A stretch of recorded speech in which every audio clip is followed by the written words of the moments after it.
Yes, good afternoon to everybody. Thank you very much for joining us today and welcome to the first Motu PPS of 2022. We trust that you all had a relaxing summer in preparation for what looks like it's going to be quite a dynamic year. These seminars we do are one way that we achieve our goal of enabling some informed debate around our most pressing policy issues. We'd like to thank our partners today for helping us do that. They are the Treasury, Stats New Zealand, the Productivity Commission, and of course, EECA.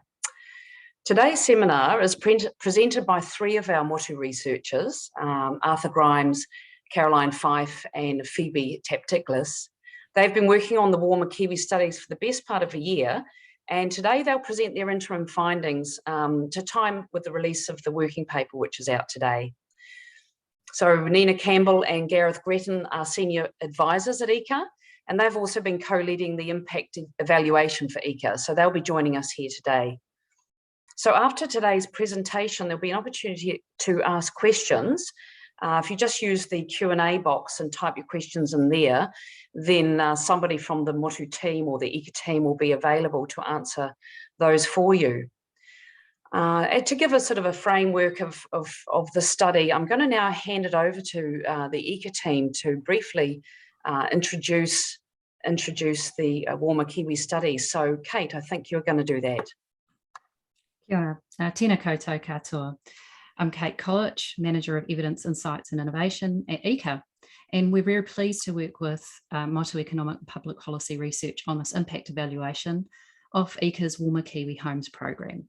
The interim report is the first report to be released as part of the Warmer Kiwi Study, which focuses on understanding the outcomes of heat pump installations in participating homes for the Warmer Kiwi Homes program. This interim report is part of a 2-year study, and while they are only interim results that we're sharing at today's seminar, at the halfway point of the study, they form part of an ongoing important body of work to ensure that the Warmer Kiwi Homes program is delivering real value to New Zealanders. EECA is extremely grateful to all the study participants for sharing their time and opening their homes to the researchers. And now I'd like to hand over to Arthur Grimes, who has been leading the study. Arthur. Thanks very much, Kate. We'll just start sharing our screen here.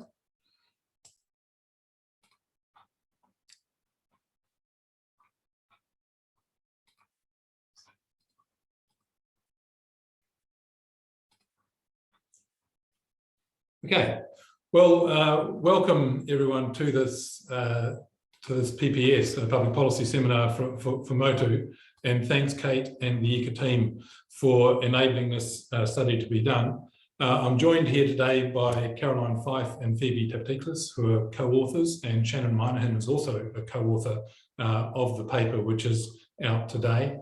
We've also had great assistance from Allen and Clark, Massey University, Canterbury University, University of Otago and Victoria University. So it's been very much a team effort.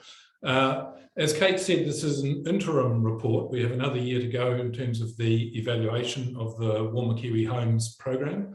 And so you should take these as interim results covering the first winter of the study. The interim report is part of a number of reports involved in the evaluation of Warmer Kiwi Homes. A year or so ago, we published a report looking at a desktop view, if you like, of the Warmer Kiwi Homes program, where we looked at the literature on insulation and heat pumps. That identified that there was a lot of evidence already on the benefits of insulation, but much less evidence on the effects of heat pumps on well-being and health and temperatures, etc. So the evaluation was set up to evaluate the heat pump component of Warmer Kiwi Homes. And as I mentioned before, this is the interim report based on an initial 127 homes that we looked at through the winter of 2021, and there'll be a final report in about a year's time where we cover a second winter and a summer of people having the heat pumps. Now, to describe the study methodology and some initial results in more detail, I'm going to throw it over to Caroline. Thank you. So this was a cohort study design with the cohort recruited from successful Warmer Kiwi Homes subsidy applicants. We aimed to recruit around 200 participants across 3 centres in Auckland and Waikato, Wellington and Christchurch, so covering 3 different climate zones. Recruitment began in April 2021 and monitoring was conducted over the winter of 2021 between June and September of that year. We had 5 study components: a before and after survey with questions on house condition, wellbeing and heating behaviour, an external house condition survey that was conducted by an inspector, an analysis of energy records for the winter 2021, indoor air quality monitoring, and there was an aim to use electricity flow monitoring of the heat pump, but that's been delayed until 2022 due to some technical issues. Our 2021 study population consisted of 127 households and 337 people distributed across the 3 centres. We were able to conduct follow-up interviews with 115 households, and at time of interview, 91 households had had their heat pump installed. Our household size varied from 1 to 8 people, and most of them had been in their home for over 2 years. And we had a broad socio-demographic mix of households in terms of age, work status, and ethnicity.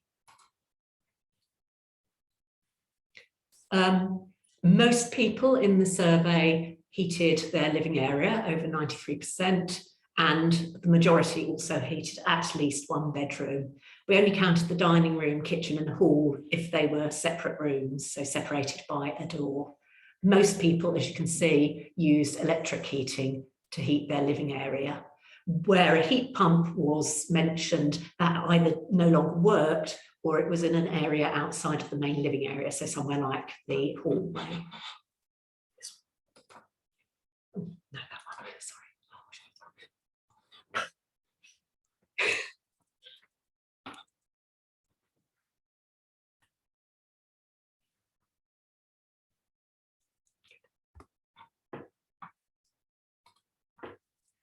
So in terms of motivation for getting a heat pump, for most people it was to get more effective heating and to improve comfort. Over half also mentioned cost as a factor. Along the side, you can see some comments that people expanded upon their reasons for wanting a heat pump. And I think particularly of note is the winter energy payment and feeling that they could afford a heat pump due to that. So we compared people's responses before they had the heat pump to after they had the heat pump. And in terms of restricting living area heating due to cost, ever having restricted heating due to cost fell from around 80% of households to just 20%. As you can see, never increased from around up to almost 80%. Also, in terms of self-reported health, there was an improvement following the heat pump's installation. And it should be borne in mind here that in between the first and second surveys, there was the community outbreak of the COVID Delta variant. So there were other aspects to self-reported health at work here at the same time. Condensation in the living room or the bedroom decreased by a large amount following the installation of the heat pump. As you can see, never having condensation in the living area increased from 6.6% before the heat pump to over 70% following the heat pump's installation. And connected to that, reporting of damp in the living area or bedroom also fell following the installation of the heat pump. Right, we're going to throw it over to Phoebe now to describe our survey of houses that we conducted when we were putting in the monitoring equipment. Thank you, Arthur. Yeah, so we also surveyed some structural characteristics of the houses within our sample, including the condition of the exterior. And in this slide, we can see that in terms of the size of the houses, that the houses were predominantly single story, and even of those houses that were more than one story, we can see that they were nevertheless still remained small houses, less than 100 meters squared.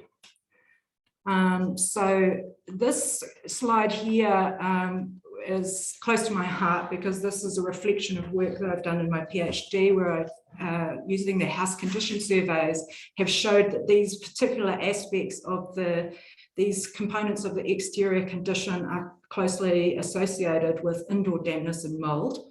And so we've sort of replicated the measurements here that were originally from the house condition survey, and are also repeated in the pilot housing survey, which was conducted as a supplement to the GSS in 2018. That study is reported in the Housing in Aotearoa and a report from Stats NZ, as well as in brand study reports. And wherever possible, we've tried to compare our sample to the sample in the pilot housing survey. And so in terms of these condition components of the building envelope, what we can see is that at least 60% of the sample had each of these components in moderate, poor or serious condition. And in comparison to the pilot housing survey, while the sort of structural aspects of our sample, the size and whether or not they were detached and the number that had slab foundations, etc., our sample was very similar with the pilot housing sample, total survey sample. But that pilot housing survey is reported with comparing rental versus owner-occupied houses. And in terms of the condition components, our sample was much more similar to the rental houses, which were in significantly worse condition in the pilot housing survey than the owner-occupied proportion of their sample. So in other words, our sample was very similar to the overall total sample in the pilot housing survey, but condition-wise more similar to the poorer quality rental houses. And so now we have a couple of slides that sort of start to delve into the relationship between the physical aspects of the house and the household themselves. And here we can see a slide that's demonstrating the number of occupants in relation to reporting of indoor, self-report of indoor dampness. And we can see that there's a strong correlation, which we would expect, between where you have more occupants, you're more likely to have, or you're less likely to never have dampness. And you see that relationship is fairly clear in the boundary between never damp and sometimes damp. But when things get more damp in the often and always part of the graph, you can see that the relationship is a bit murkier. And this is what we're going to continue to look into in the rest of this year and report on in the November report. We'll be able to add into this analysis how this relationship, you can see in the slide here, is impacted by the quality, the condition components we mentioned earlier, and how then these also relate to the actual monitoring results of temperature and humidity inside the houses. Draftiness, we measured this quite differently than the pilot housing survey. The pilot housing survey had inspectors looking for physical gaps, whereas we simply asked the householders their experience of draftiness, and they reported in terms of frequency, never, sometimes, often, or always drafty. You can see that only almost 80% of our houses had some level of draftiness, and 30% were reported that the house was often or always drafty. So it does seem that we managed to recruit a particularly rattly bunch of houses, which actually turns out that might be really useful. And Arthur is going to talk some more about the draftiness aspects in a little minute. But here's just a very simple correlation between draftiness and another question in our survey about warming behaviours. This question was derived from the HEAP2 survey, and many thanks to brands for their support and collegial research attitudes.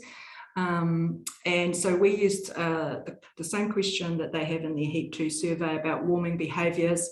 They are things along the lines of, do you do any of these things? Tick all that apply. And it is have a hot drink to warm up, use extra blankets, use a hot water bottle, put on extra layers of clothes, go outside to somewhere warmer. And so there was 10 of those options to pick. And this is simply a cumulative count grouped into 0 to 3, 4 to 6, and 7 to 10 positive answers there, and then cross-tabulated here against the amount of draftiness. And again, we can see a clear correlation where the more warming behaviours shows a strong pattern associated with the house being more frequently drafty. So, and with that, I'll hand over to Apa. Great, thanks Phoebe, and thanks Cara.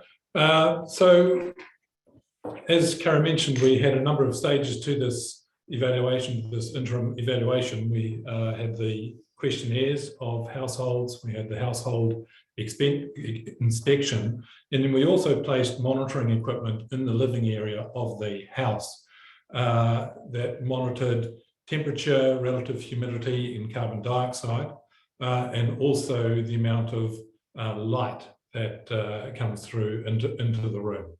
And we modelled the effect of the heat pump on the first 3 of these variables, temperature, relative humidity and CO2, in a difference in difference approach, which basically means that we're comparing across 2 dimensions. One is houses that have a heat pump versus no heat pump, and a before and after getting the heat pump.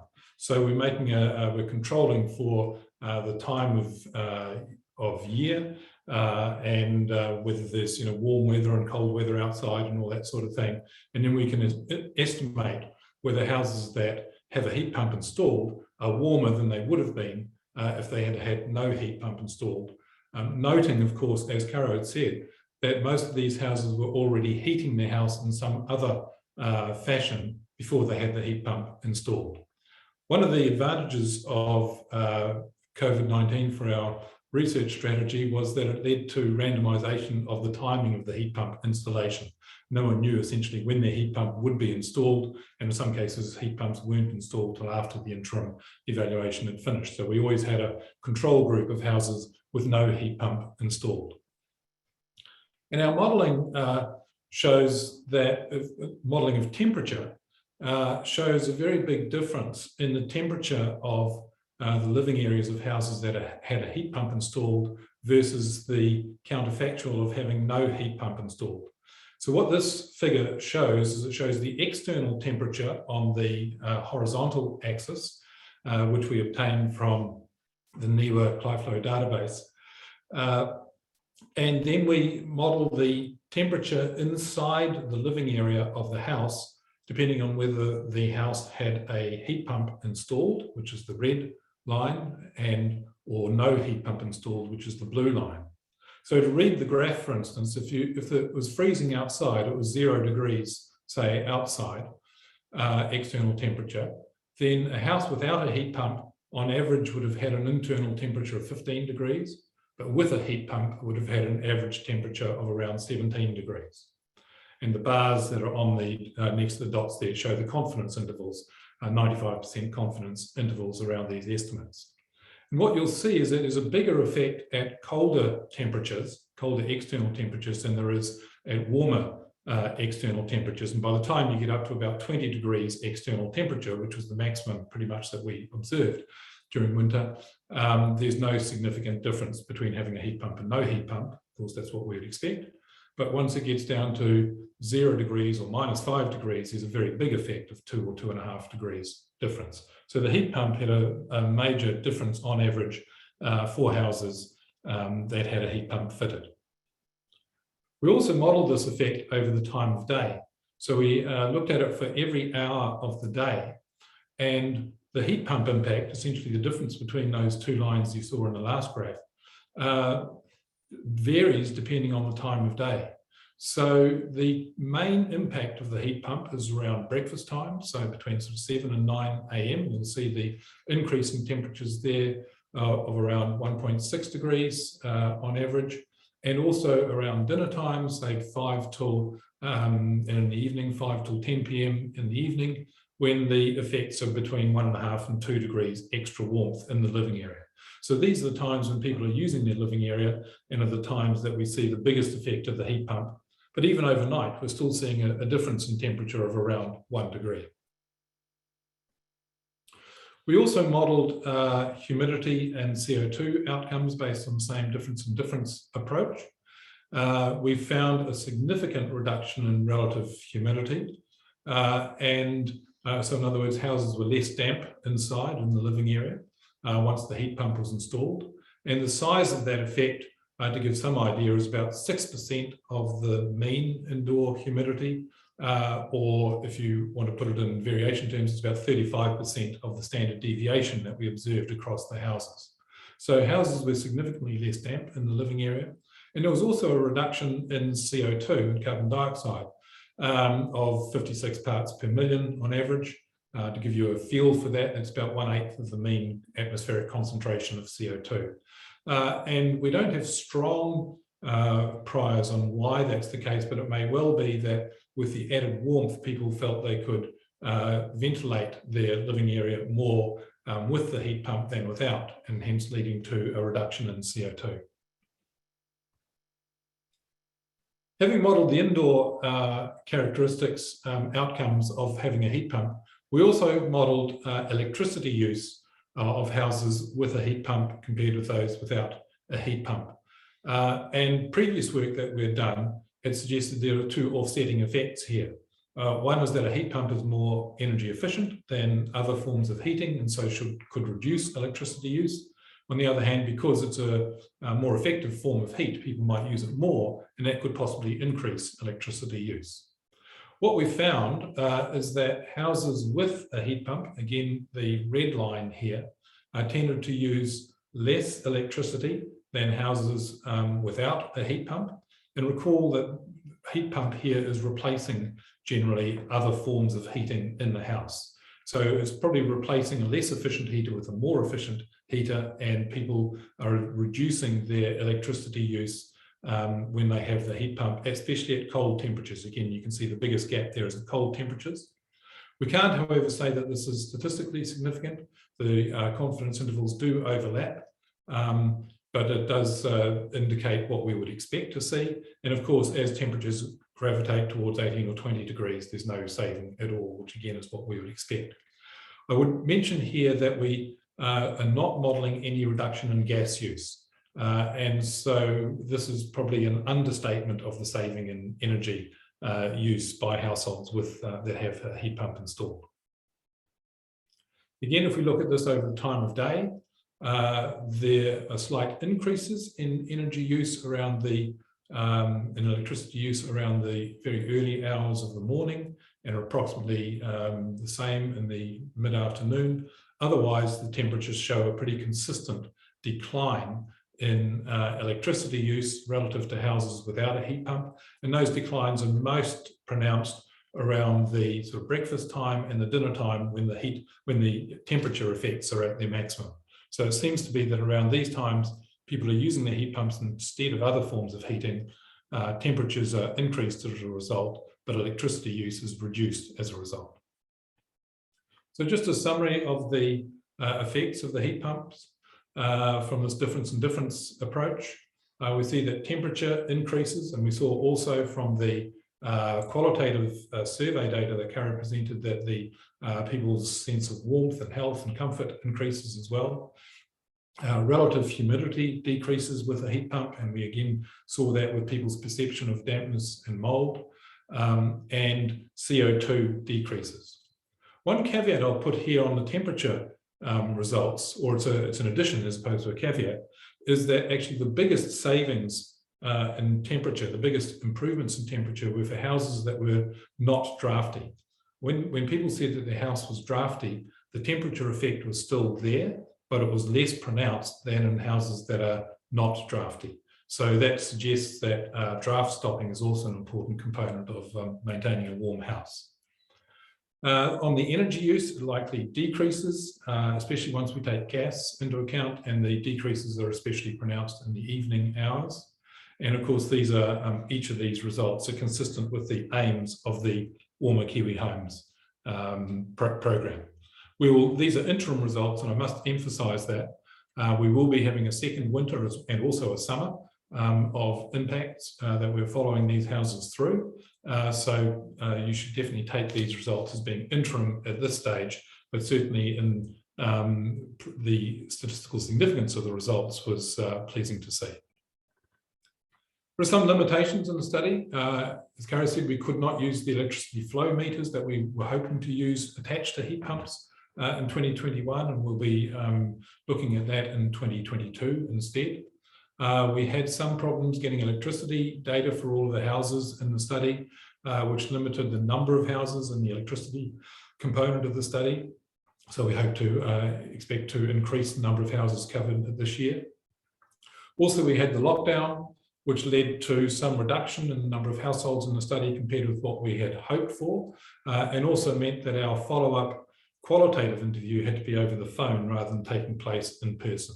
It was also slightly delayed, so it happened in October, or a spring month, as opposed to the end of winter. The COVID also meant that some households didn't have the heat pump installed by September 2021, which was the end of the cutoff for the study. The strength of the study is it's a very comprehensive evaluation of heat pump use because it uses two household surveys, a before heat pump survey and an after heat pump survey. It uses a house conditions survey. It uses quantitative data, monitoring data on the indoor living environment for temperature, relative humidity and CO2, and also quantitative data on electricity consumption. So it's very comprehensive. And as I mentioned earlier, an unplanned strength was the randomisation of heat pump installation, which meant that we had a nice randomised controlled trial essentially through this time, which led to improved statistical properties of the study. So I'll just leave you with this just for to look at very briefly. Here are just some of the qualitative comments that we asked people for in terms of the effects of the heat pump on their comfort and satisfaction. Generally speaking, the qualitative, almost invariably the qualitative comments that we received were very strong. But I'm going to stop the screen share now, and we can take questions from you. As Ruth said at the start, we're joined by Kate Kolich, Nina Campbell and Gareth Breton from EECA. And as the questions come in, we will direct questions to whoever has got the most expertise on the area. If you could please put your questions into the Q&A rather than the chat, we can, if you have put questions into chat, can you please re-put them into Q&A, because that'll be easier for us to control. So I'm going to start. There's a question here from Paul Hopwood, who's interested in the difference in the electricity use in different parts of the country, and on the basis of the previous heat source, whether there was electricity, wood burners, etc. We will be able to answer this in the second study. It's something that we will be looking at, both the regional implications and the effects of prior heating on the results. It's not something that we've looked at in this interim report, but it's a very interesting one. Phoebe. Of note there, it is a requirement of the Warmer Kiwi Homes subsidy that there is no wood burner in the lounge, and so we won't probably be able to compare it to wood burners, but we can compare it to gas and other electric heaters. Right, thanks for that. We have a question here for the EECA people on the panel. How is EECA preparing for a sustainable future? Kate or Gareth, can I throw that over, or Nina, can I throw that over to you, please? I'll take that one, Arthur. Well, I think I would say we're preparing for more sustainable homes by doing what we're doing with the Warmer Kiwi Homes program. So we know that Warmer Kiwi Homes insulation and heat pump components of the scheme make homes warmer, drier, healthier, and use less energy. So with the insulation component, it is less energy. With the heat pump component, it is about the same amount of energy, but obviously a warmer, drier home. And so what we're doing with these different things is balancing off the competing demands that we have. But if you look at insulation heat pumps altogether, then it is definitely less energy. So I think we're going in the right direction as far as sustainability is concerned. Thanks, Gareth. Nigel Isaacs has asked a question which is at the top of our mind as well. Will we take the opportunity with the second winter survey being following up the same homes over 2 winters to understand how mature users, in other words, people who've had the heat pump for more than 1 year, have behaved as opposed to those with the initial one? And I'll throw that over to Caro, who's talked about this in our discussions. And the short answer to that is yes, absolutely, we will be doing that. And it is that we have put in questions so that we can do a direct comparison between the two, and also in terms of the temperature and the temperature range that the houses are being kept at. Great. Now we have a question here from Liz Ross. See, the energy use likely decreases. Have you collected data to assess impact on energy use of heat pump installations, e.g. the take-back effect? Liz, this is a really good question. Our previous work modelled take-back effect of Warm Up New Zealand, but that's a very different group of houses than this one. What we did with, and I sort of raced over it in the presentation, we all raced over it, was we have the electricity records of each house in the study. So the effects that we're looking at here in terms of electricity use, including the take-back effect. And for those who don't know what the take-back effect is, essentially, as I mentioned, there are different reasons why electricity use might change when a heat pump is installed. One is that the heat pump is more efficient. So from a straight engineering point of view, we would expect a reduction in electricity use. On the other hand, because it is more efficient and more cost effective, people might essentially use more heat, basically heat their houses more. And of course, we find that that's the case. So that's the take-back effect, where people could use more electricity because they've now got a better heater. So the electricity records that we have actually include all of the electricity use of the household, and so include the take-back effect in there. So that's a pretty strong result. Because we looked at the electricity records before the heat pump was gone in and compared the before and after electricity use. So and of course, we've got the electricity use of the other households at the same time as well, which are varying because of temperatures and etc. So we have got the take-back effect modelled in there very nicely. The one area we don't have, of course, as I mentioned, is the reduction in gas use. So that which can only go really in one direction. I can't imagine the gas use could have increased, it could have reduced. So one would expect our results are understated for electricity use. Nigel asks another question. Is there any concern that 30% of the sample want to use the heat pump for cooling? And will this be monitored over summer? Do you want to answer this, Phoebe? Sure. Well, they are in fact being monitored right now. So yes, we're very much looking forward to going through that data later. And we will again be using qualitative and quantitative assessments and comparing those. And likewise, getting the electricity records. So yeah, that's something we're very interested in. And that could sort of relate to that take-back question.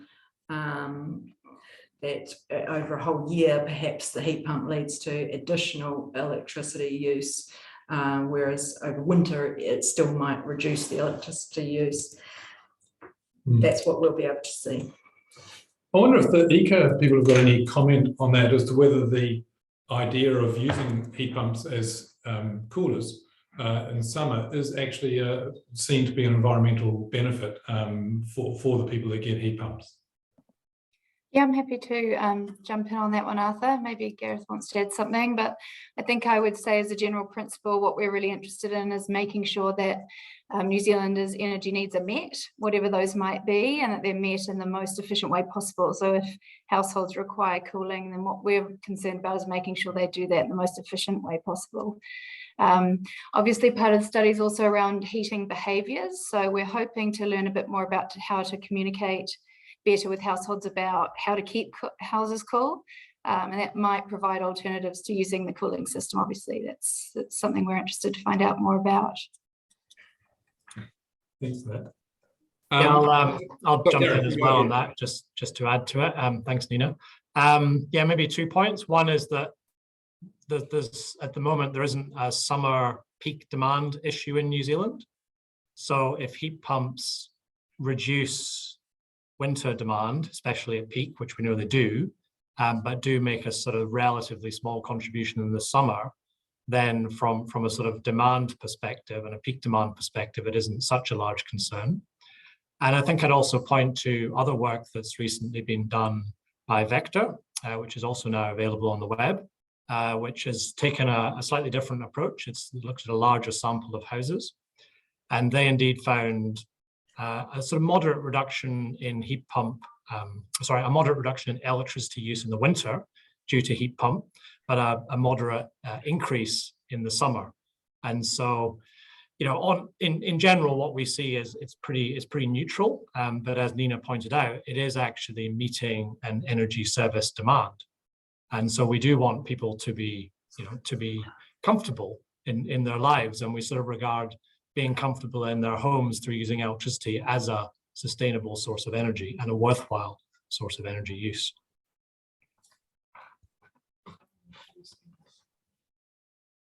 Okay, I just realised I missed out a few questions at the as well. So I just have a couple of here that I will look at. Thanks, Gareth. Thanks, Nina. We have a question here: what percentage of the houses are social or housing homes? No, social housing homes. All of the homes are owner-occupied homes. That's part of the Warmer Kiwi Homes program. So these are one has to take that into account, that this is not representative in a sense of the whole socio-demographic, even though demographics do vary across the sample. This is only for people who are owner-occupiers. Nigel Isaac asked how many houses are gassed. We have that data, but I can't quite find it at the moment, Nigel. So we'll give about 18 to 20 houses, or around 18 to 20% of houses, but I will get you the exact figure. Yeah, okay, it's probably around 15 to 20% of houses, something like that. So we'll find that. It's in the study, I think.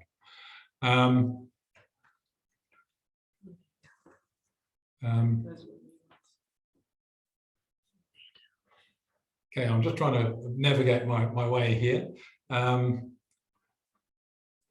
the air tightness of the homes be measured? Matthew asks. Well, I'll leave that one over to Phoebe because she's an expert on this.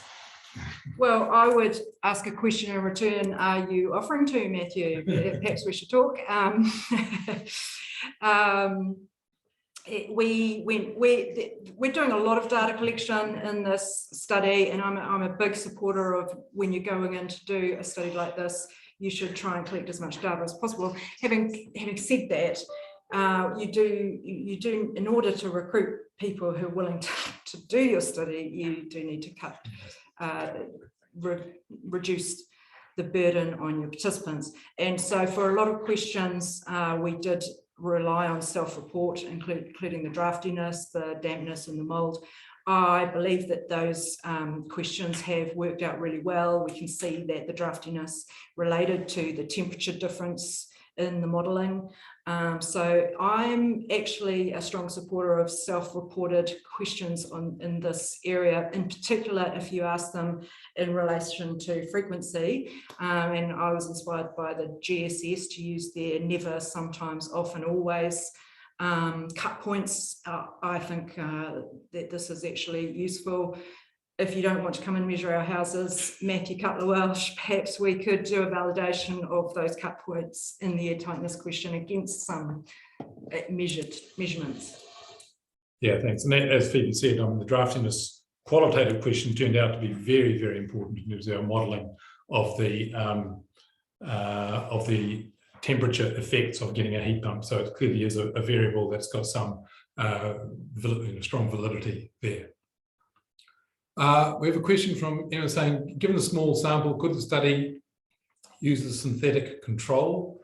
This is Aberdeen et al. I guess you're talking about. I'm not sure how we would use the synthetic controls there, because we don't have a large group of non-treated houses. So I'm not sure how we would use that approach. But we have got controls. In the current study, and also what we will be doing in the electricity analysis in 2022 will be to use control houses that are not in the study but have previously applied to EECA for a heat pump, and so we'll use those as control houses in the second study. But Connell Smith asks a question. Heat pumps represent a significant capital investment relative to electric heaters. How big are the effect sizes here compared to those we might get from allocating the same capital to alternative uses, insulation, and subsidising power? Well, Connell, you'll be very pleased to know that we're doing a cost-benefit analysis as part of the final study. And so these sorts of effects will be looked at in that cost-benefit analysis. As you said, as you imply, we've only looked at the outcome effects of this. It's not yet a cost-benefit analysis, and these outcomes will all be feeding through. And I will make mention that we'll be also making use of the estimates you provided of the benefits of extra comfort in terms of monetising the benefits of extra comfort for people in that cost-benefit analysis. Guy Penny asks, how many homes have double glazing? Very few. Okay. I think it was under 15. Very few, and under 15% had any double glazing at all. So we looked at partial and fully double glazed houses.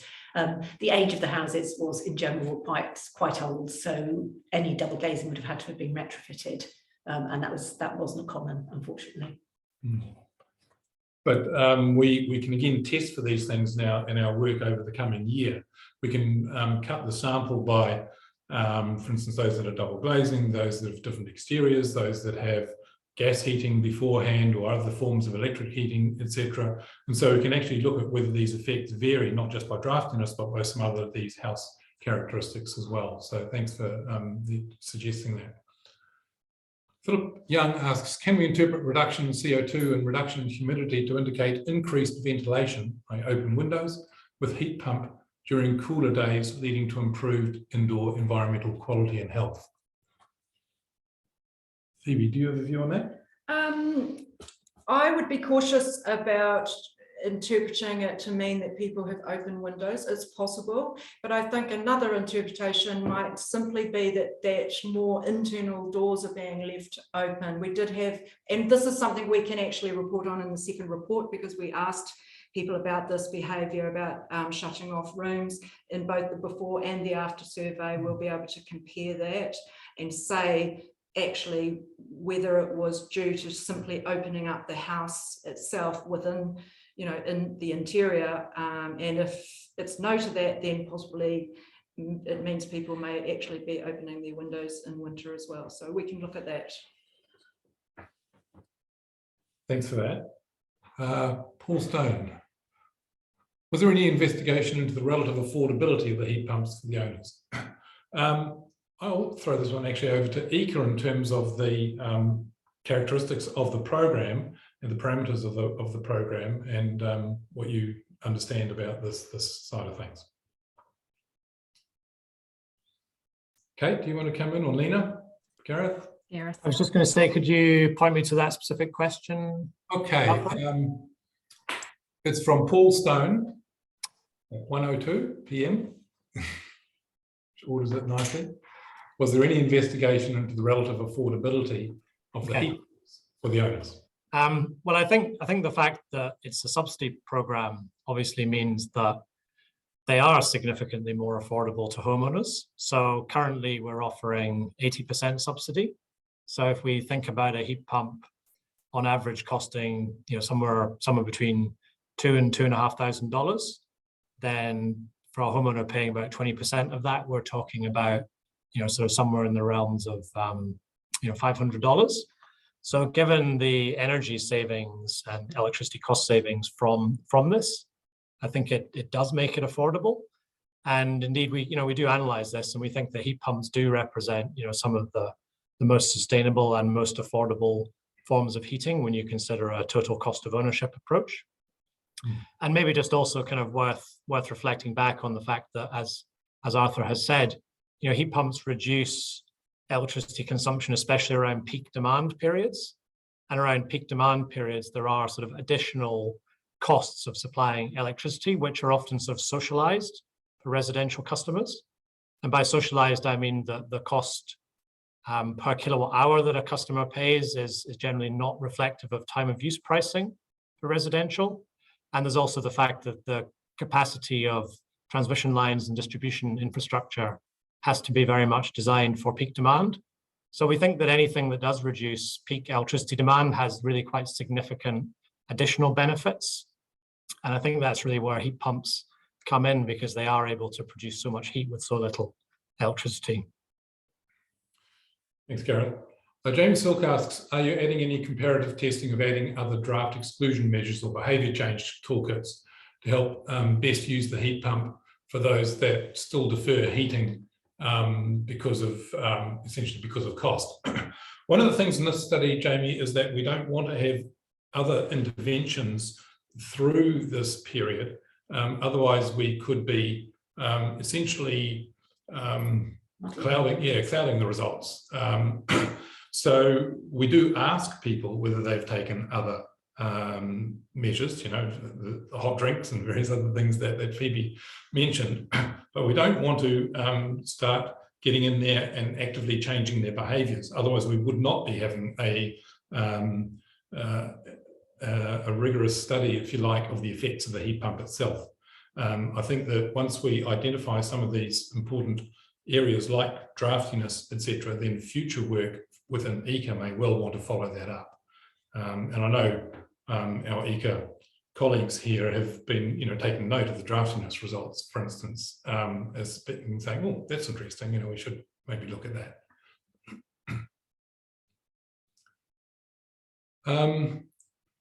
Phil Squire, any estimate on how changes to World Health Organization temps in the house with install of the heat pumps, i.e. for homes that need to be 18 degrees when occupied, did a heat pump increase the amount of time that the house was at or above this temperature?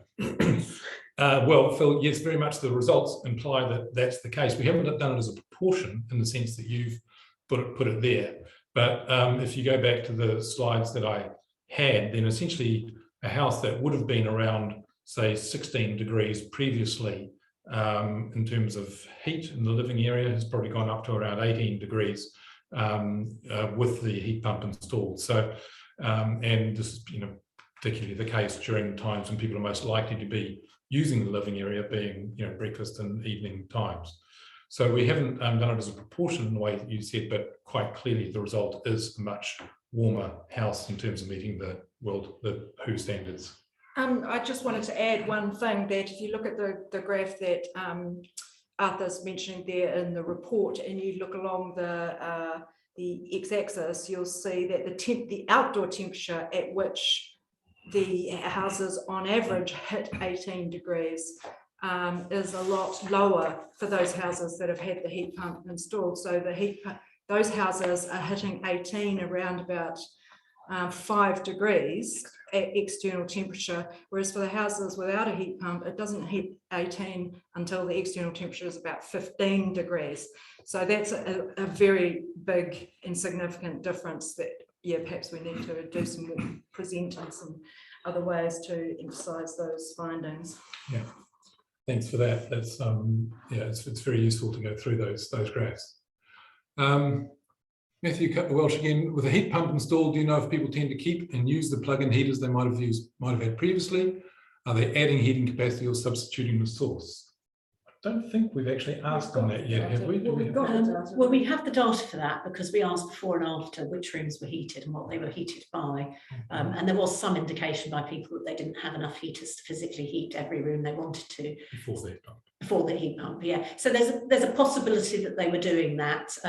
But another quite common behaviour is once the living area got warm enough of an evening, they would actually open the doors and allow that heat to circulate through the rest of the house. So potentially, I mean, that is something we'd like to look at, and potentially that could have happened, yes. But thanks for that.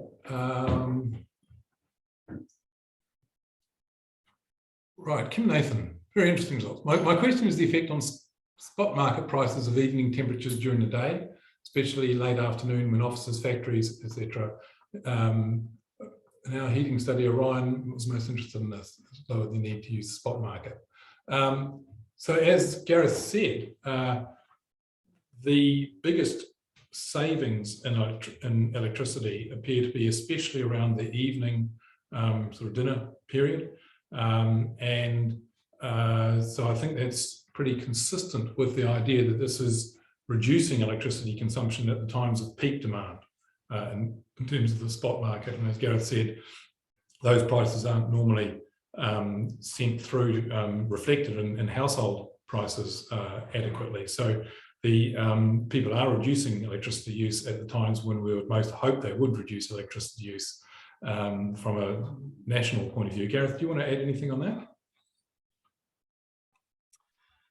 Probably not. I think that pretty much covers it. You know, if we had a completely flat demand profile, then we'd expect to have pretty flat pricing profile. And in general, the system would be more efficient if it was operating like that. Now, that's never going to happen.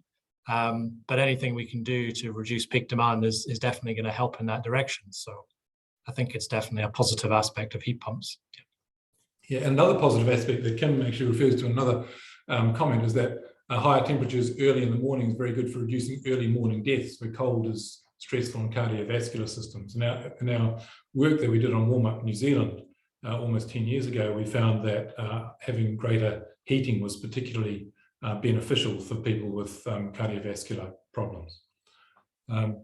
Tom Kane asks whether the reduction in CO2 might be related to the reduced use of gas heaters. And this is definitely a possibility, Tom, that we're going to investigate. We haven't done yet, but we can, as we mentioned, test whether the reductions in CO2 and other effects differ by prior heating sources as to whether they had gas heaters beforehand or not. So we'll do that. This is giving us plenty of work to do over 2022, which is very exciting. Thanks. I think EECA is going to extend this to 2025. Is that right? With all these questions, but no, this is really useful comments. Okay, Nigel says that the research shows with the suggestion that the heat pump reduces energy use. The graphs presented so far suggest there's no statistical difference. Is there any other information available? So Nigel, what I'd say here is actually when we look at it for certain hours of the day, we do find some hours where there's a statistically significant reduction in electricity use, and again, especially around that evening time, I think sort of around 7 to 9 p.m. As I also said, I think these results are understating the energy savings because we're not taking into account any reductions in gas use. So there are a couple of hours of peak electricity reductions when we are seeing statistically significant results, and they're probably understated.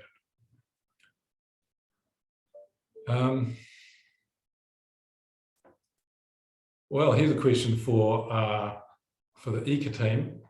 Do these results change EECA's mind in terms of the benefits of heat pumps for summer cooling in relation to recommending PV? Can I throw that over to you, Gareth? Yeah, I think there's sort of two different things. I mean, a heat pump is a demand side thing, and PV is a supply side, obviously. So EECA did some work on solar, commercial scale solar PV last year, which I was quite closely involved with. In fact, co-author of the report.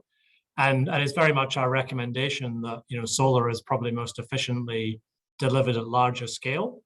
So meaning commercial scale or utility scale. And I think that's what we're actually seeing happening in the market right now. There's a lot of activity around commercial and utility scale solar. So we're very excited about seeing that. And I think, yeah, that does sort of complement relatively well with heat pumps because, you know, you've got summer summer supply and summer demand that are sort of reasonably well correlated then. So yeah, we're in favour of both of them, in short. Thanks, Gareth. Guy Penny has a really interesting question here. Any plans to monitor bedrooms? Well, Guy, the monitors, we actually turned off the sound function from the monitors. That could have been interesting if we'd have monitored the bedrooms. Also, the CO2 could be interesting because we could monitor how many people are in the bedroom. So the short answer, Guy, is no. but you know, you'll be welcome to apply for ethics approval to try and do that in a different study. I mean, it's a very sensible thing to do, but it might just provide a few extra ethical issues than what we've got. Privacy issues. Yes, that's right. So now, Eon Scott asks, said yes, double glazing is important, but also check on the quality of curtaining. What's our in the house inspection? Do we have anything on that, Phoebe? That's a good point. Yeah, we should. There was a question, but I think it fell out of the survey. So we need to reinstate the curtains question. Indeed, that is a significant thing, especially in relation to these findings that we've found about draftiness. So we'll do some more work this year to try and boost that. Particularly in terms of the houses that we monitored, because those would be ones that obviously effective curtains are going to be much more of a realistic option than trying to get double glazing into the house. Yeah, absolutely. Okay, so there's something we could look at to do some further work on, and of course the quality of curtains would matter a lot as well, because you know, there are curtains and there are curtains in terms of heat. Let's just check. Seem to be. The other thing on the point of curtains is, of course, the behaviour around, you know, when they're being opened and closed, which is something we're interested in looking into. So we'll make sure that both of those elements are integrated. Absolutely, yes. I think there was initially a question about the use of curtains and when they were opened and closed, and I'm not sure why that fell out of the survey, but it did. I know also that service providers often have curtain banks. So when they do the assessment for insulation and the heat pump, they may well do an assessment of the curtains and provide thermal curtains where they're needed in the living area. Okay. There's a question here on whether EECA is satisfied with the sizing of the heat pumps. Were there any issues during the assessment of homes and calculation of heat pump sizes? Stevie could just mention how we looked at this, and then whether EECA may have a comment. Yeah, well, I can just mention that we have done the measurements to be able to assess some factors in relation to the sizing of the heat pump. We haven't done that work yet. We'll look at that this year, perhaps, if we get the time. But yeah, perhaps Gareth, you've got some more to say. Just to say that it's definitely part of the study. It's something that I think we'll be coming out with more in the final report. So the Motu team have done all the measurements which are necessary to size a heat pump, and so we will be checking in on that. And it's definitely something that we're keen to investigate further, as to figure out what the sort of optimum sizing of a heat pump is when you consider all the factors. And maybe just while I've kind of got the mic, I see that the question just below that from Sam Rowlands, good to answer that one. So all of the heat pumps that are fitted as part of the Warmer Kiwi Homes program have a refrigerant that has a GWP equivalent or lower to R32. So what we're trying to do in the program is definitely lead in the right direction on low GWP refrigerants. Possibly worth also saying that in comparison to heat pumps from not that many years ago, not only is there a refrigerant with a lower GWP, but there's also a lower refrigerant charge.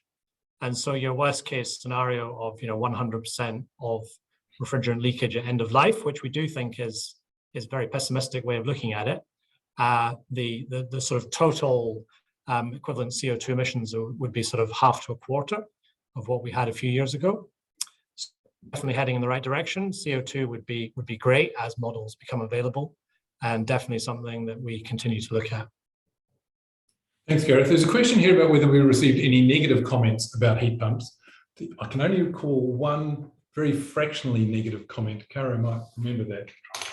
So yes, there was I think there was one person that said their eyes were dry because of the heat pump, but that was the only negative comment directly related to the heat pump. There was a couple of comments before they got the heat pump saying that they'd resisted for various reasons, but then none of them came up afterwards. So obviously they were mostly won over. I mean, the comments were extraordinarily positive and consistently positive.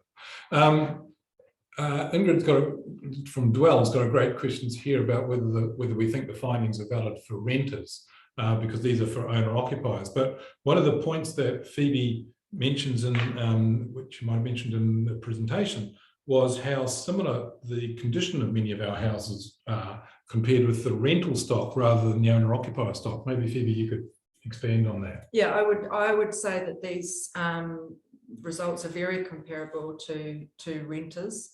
Yeah, we're very pleased actually. I was a little bit concerned. So the way the targeting is done for the Warmer Kiwi Homes is obviously based on deprivation index, which is derived from the 2018 census, which has been 3 years since those areas were defined, and we'd heard in between a lot of stories about people shifting to find cheaper housing. So we were wondering whether the targeting would in fact find people in the lower socioeconomic range of owner occupiers, but it appears that it very much did. Yeah, I would say that these are very comparable to renters. And I would say particularly in the Auckland Waikato area, the houses would be comparable to renters. And if you remember, most of these households had owned their houses for over 2 years, so they were older houses and often with retired people in where the houses had been affordable at the time when they bought them. So they were in those lower socioeconomic groups. It's just at the time they bought them, they could still afford to buy a house, which wouldn't be the case today, of course. Okay, and there's one final question that we have here, was whether the efficiency of the heat pump will be monitored, for instance, to ensure that heat pumps are working at optimal levels or have not been affected by blocked filters, etc. And is the education material for heat pump maintenance being provided alongside the heat pumps? Well, the answer to that last part is that all heat pump providers in the Warmer Kiwi Homes scheme do provide materials to inform the householder of how to use the heat pump, and so that's part of the scheme. EECA can correct me if that's incorrect, but I'm absolutely sure that that's a requirement.